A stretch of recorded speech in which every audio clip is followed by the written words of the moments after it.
Welcome everybody to the last edition of the FEMS Spring Meetup series.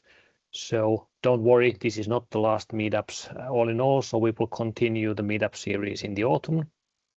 My name is Pekka Kahri.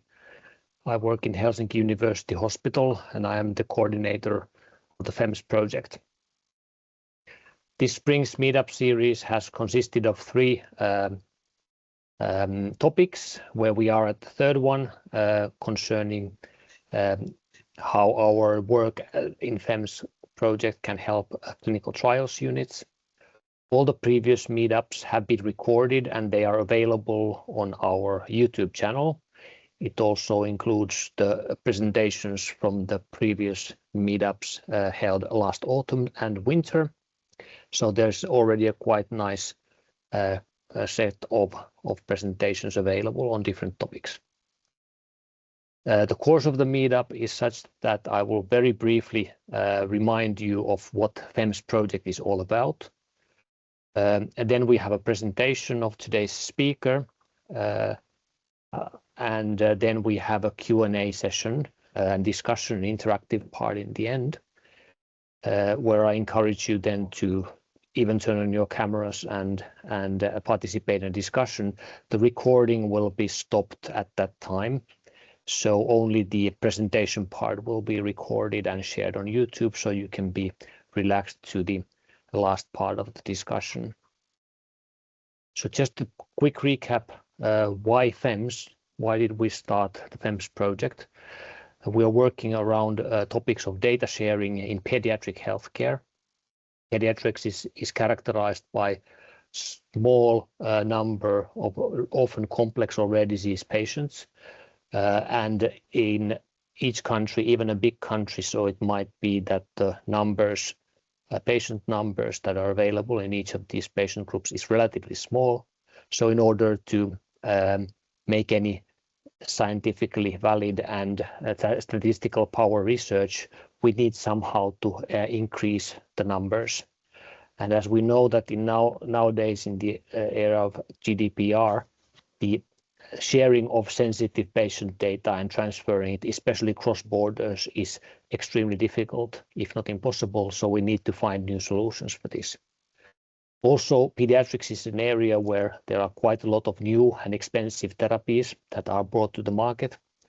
And they often lack solid evidence on how they work in real life populations. And again, as a consequence of small numbers of patients, so there is very slow accumulation of evidence in the real world use. So we want to improve the possibilities to assess the real world effectiveness of these medications. Again, we need collaboration cross borders on data. If we want to engage somehow into development of data-hungry applications on AI or advanced analytics, again, we need to be able to combine data from various sources, and especially when engaging with medtech industry or with innovation ecosystems, we need improved access into data sets that can be used to train, to validate and to test new algorithms. Then even on a very practical level, so many countries, especially smaller countries, they may just have one or two children's hospitals, and often in countries certain specialized procedures are centralized into a single center. And then quality improvement by using benchmarking as a method is difficult unless you can share data.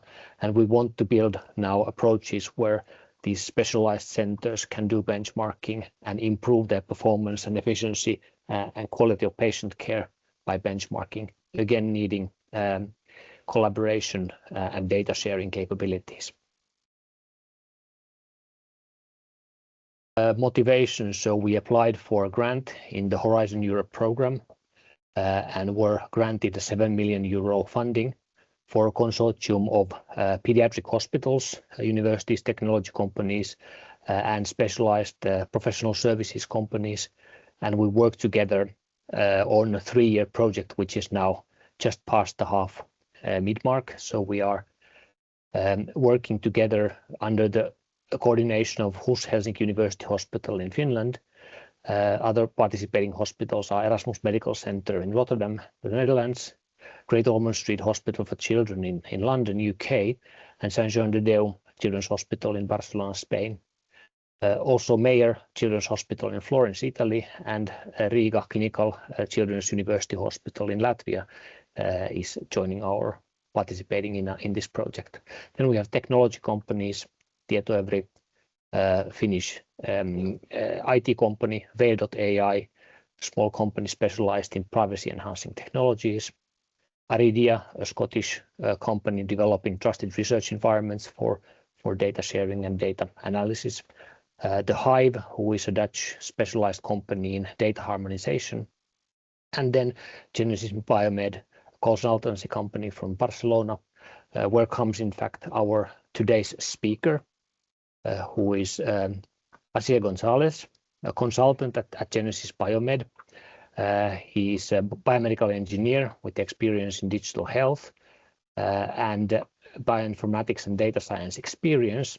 He works at Genesis Biomed, who is a FEMS partner, and he combines his technical and business knowledge to contribute to the innovation in the healthcare sector.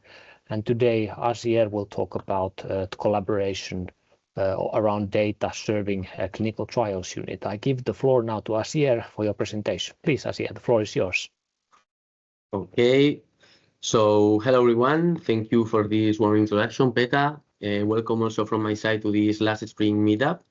Well, this is the title of today's meetup, using the pediatric health data space, currently, as you mentioned, Pekka, under development, being developed under the FEMS project to support clinical trials in patients with unmet needs. So, well, first of all, did you know this data? When 80% of trials miss enrollment timelines and approx third of sites can't recruit enough patients, something is clearly not working. What is the result of this? So this is a waste of resource, increased cost, and worse access to treatment for patients. So this is the table of contents we're going to follow. We will start with a brief introduction, then we will explain the survey methodology we follow, and after that we will start with the insights about clinical data use, clinical data sharing and privacy, data needs for pre-study assessment. We will talk about the main technical limitations and barriers found. Then we will talk and debate about cost and access consideration. And finally, we will talk about the future, about artificial intelligence, about federated learning, drawing the key conclusion of this meetup. So, well, as an introduction, we will talk first about a feasibility study, which is a pre-trial assessment to determine if a clinical study can be done at a specific site or across multiple sites, considering, for example, patient population availability, operation capacities, and some other factors. In other words, what a feasibility study connects planning with execution and shows if the trial is realistic. We can see some of the advantages of the feasibility studies. For example, it ensures realistic planning, for example, by identifying whether patient recruitment targets and or operational requirements can be met. Also, these feasibility studies reduce the risk of delays, reduce the risk of under-enrollment, or even reduce the risk of costly modifications. And well, it also helps design more practical protocols, and it helps to support regulatory compliance. Well, then, these feasibility assessments are even more important in pediatric population, as you can already imagine, because of these characteristics of pediatric population, such as the limited patient population, ethical and regulatory sensitivity, operational complexity, etc. So what is the importance of data in this field? To design these multi-center clinical trials, it is needed early and reliable access to this anonymized clinical data. However, traditional approaches rely on manual estimates, past experience, or local expert input. These methods are often incomplete, inconsistent, and hard to scale. Currently, new tech solutions are making data-driven feasibility assessments possible without exposing privacy data, which is very, very important in the European context, in the European Union context. Sorry. Well, as mentioned, these new approaches have several advantages, as the one shown. However, sharing this patient-level data across institutions and countries in the international trials is often limited by privacy regulations and technical barriers. So, following Pekka's introduction, this future pediatric health data space developed under the FEMS project offers a solution to this challenge. This future pediatric health data space will enable feasibility assessment by allowing researchers to query data locally. That means without moving or exposing sensitive information, using privacy-preserving technologies such as anonymization, synthetic data, or even federated learning that we will talk about later. And as part of this FEMS project, and in line with this broader vision of this PSDS, we did a targeted survey among the different clinical trial units across these several participating hospitals. And the goal was simply to gather detailed feedback on the current practices, challenges, and opportunities related to these feasibility studies. And our idea is that by engaging these responsible for trial planning and data access, the idea of the survey was to better understand the conditions needed to support this secure, efficient, and scalable feasibility assessment. So, regarding the survey methodology, we distributed this survey by email through the SurveyMonkey platform to these clinical trial units of 6 hospitals: Sant Joan de Déu in Barcelona, Erasmus Medical Center in Rotterdam, Helsinki University Hospital, the Children's University Hospital in Latvia, and Meyer in Florence. And we received a total of 11 complete response, with response of every of the 6 hospitals. So those are the contents we include in the survey. Well, it's important to mention that all of the results that we will see in this presentation have been pseudonymized, and the questions are organized into different areas. The first one is regarding the previous experience in the using of clinical data for pre-study feasibility. We have 4 questions in this area. Then in the next one, we have 7 questions regarding the category uses and access to clinical data. 2 questions regarding regulatory, ethical, and technical consideration, and lastly, 1 open questions. So the first insight we can draw regarding the use of clinical data for feasibility studies is that the vast majority of the hospital use it, okay? As we can see in the graph. Regarding the type of data used, the most common source is electronic health records, but radiological imaging and lab data are also used. In the case of this data, it's very important that this data need to be correctly coded using the ICD-10 standard or the ORPHA standard in the case of rare disease. And as we already knew, parameters such as medication records, comorbidities, and demographics were often used to filter potential population for this clinical study as a feasibility study. So once we know that most of the hospitals use clinical data in the context of feasibility study, we see that the majority did so specifically to conduct patient population analysis, as we can see in the left graph, particularly in terms of prevalence and eligibility matching. But we have also some other responses, such as some hospitals also commented that they use this data as a criterion for site selection and even for opening new research sites. And it is also used to validate protocols within the clinical study. If we move forward, moving to the section 4, we see from the graph that data sharing practices vary a lot between institutions. Sharing them in international research collaborations or national collaboration, and some others just use them internally. But it is interesting to highlight that all of the hospitals report sharing clinical data to some extent, with secondary use in research projects. And as we can see, 40% of the people select the other question.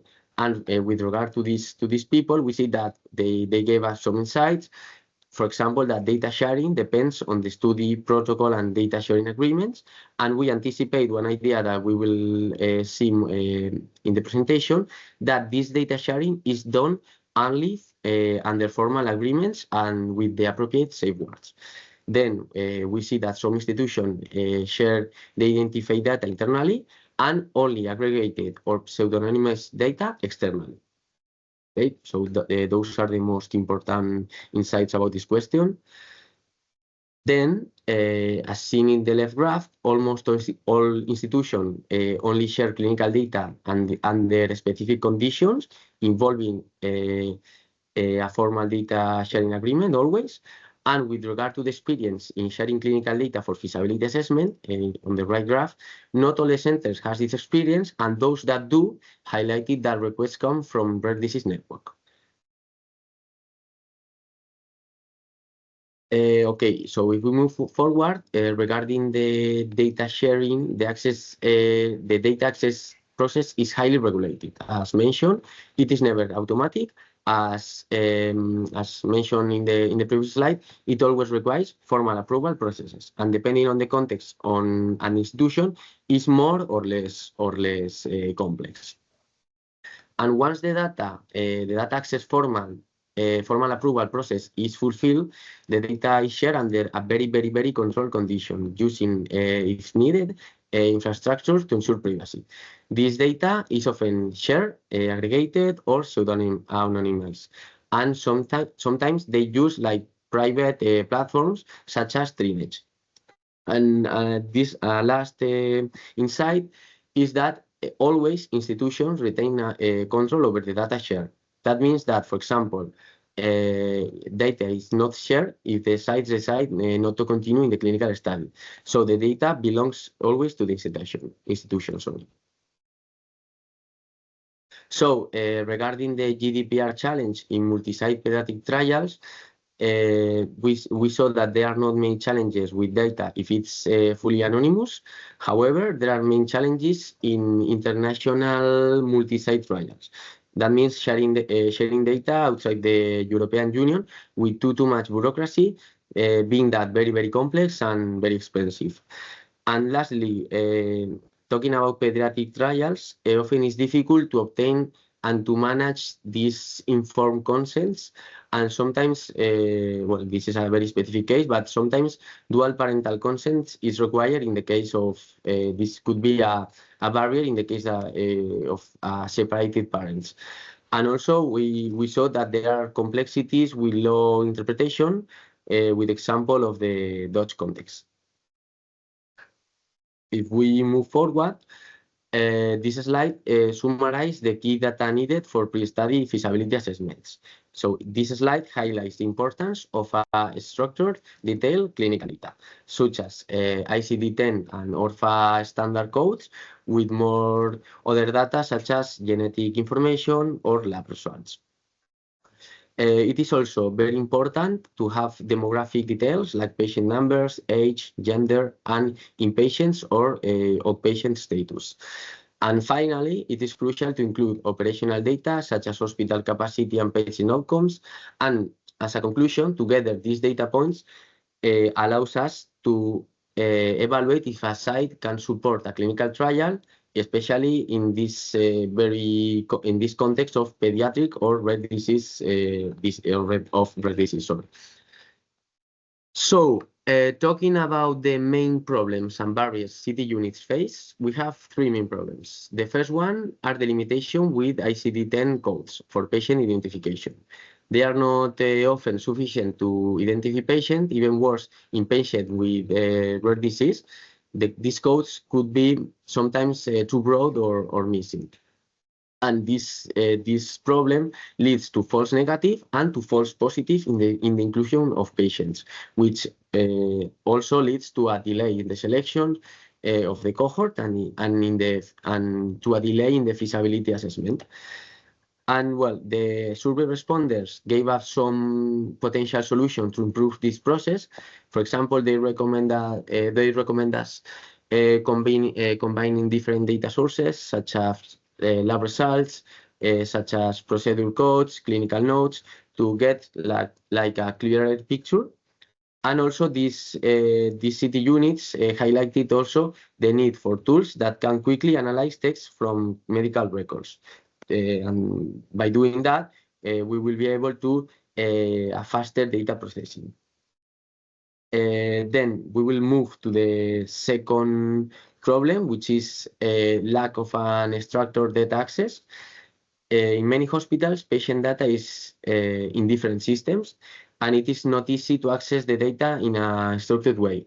Because of that, feasibility assessment still depends heavily on the feedback of the principal investigation, as mentioned in the introduction. So this makes the process slow and not consistent. And sometimes we miss the chance to check the site capabilities. And in this problem, the people from the city units gave us also a potential solution, which could be a shared and structured data environment that could help us to do in a quicker and a more standardized way this analysis. And well, the last problem we saw, which is in our opinion a very relevant issue, is the delay in the response for data access and for the data analysis. Sometimes the data exists, but the time to extract and to analyze is too long. And the industry sponsors want answers in a few days or in weeks, especially during these initial feasibility phases. So if data is in this way, what I mean is that speed is very important. So we will need, as a conclusion, a better data infrastructure to be able to stay agile. Regarding cost and access consideration, even data, well, as we can see in the left graph, we made two questions in this section, but the most important insights are that even if data access is said to be free, in some hospitals there are still other costs, such as the staff time and work to manage this data. And the responder said that while data may be free for hospital-led projects, a fee is usually charged for commercial trials, for example, for pharmaceutical companies. And in some cases, they highlighted that companies are not paying for the data itself, but for artificial intelligence tools that help find patients and make recruitment faster, no, in this feasibility study context.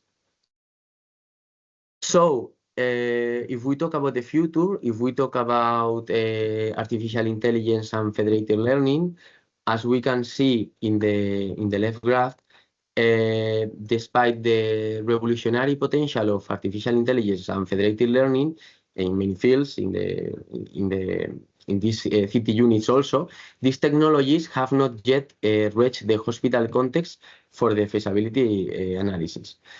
This is reflected in the low adoption reported for patient identification, and some possible reasons for this limited adoption include, for example, technical barriers. For example, as mentioned, this lack of a structured data platform. Also because of regulatory constraints, such as data privacy laws, these cross-border restrictions, and also the last problem is organizational limitations. For example, the lack of internal capacity of awareness. So, as a conclusion of this question, successful implementation of artificial intelligence or federated approaches might be hindered by limited integration with the existing hospital information system. So, in the context of the FAMES project, it's very important the concept of federated learning. So we added another question asking about that.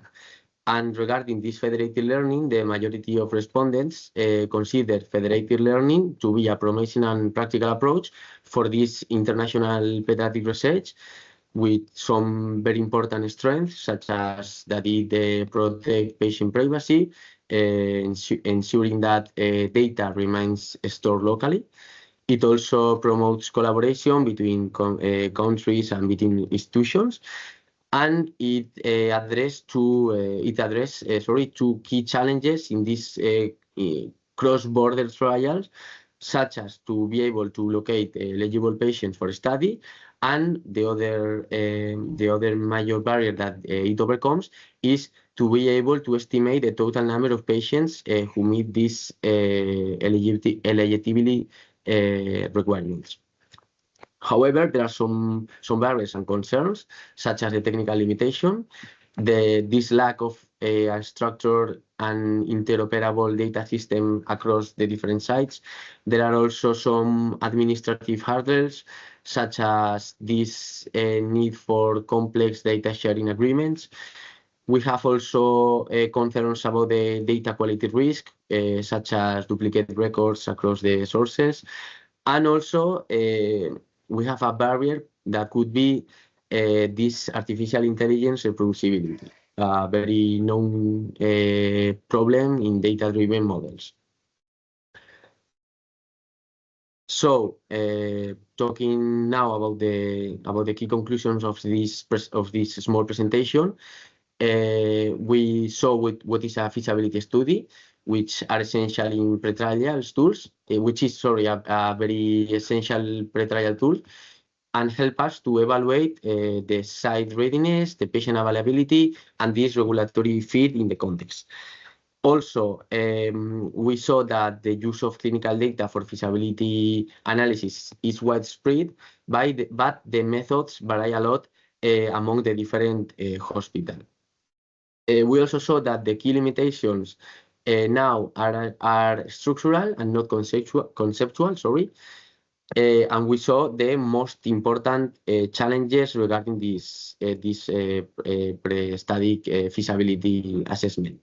For example, the lack of centralized and structured databases, the fragmented and non-standardized data sources, and the limited access to images and to some kind of data, more than the EHR. We also saw that data sharing is very, very common, but it is also highly regulated through different approaches. And we saw that the cost of access remains a debated topic, whether it should be free or it should have a cost to cover this operational cost. And we also saw a debate between making a difference between commercial sponsor and public academic or public institutions. And lastly, here, drawing the last conclusions, we saw that specific data needs are complex and study-driven, and feasibility assessment require more than patient counts. As mentioned, we need the age, gender, diagnosis codes, and also the treatment history, but also the lab values, comorbidities, genetic data, and, for example, also disease severity, outcome data. And as a general idea, there is a strong interest in using this data to match the inclusion or exclusion criteria in a more precise way, and even to refine these protocols for a better recruitment.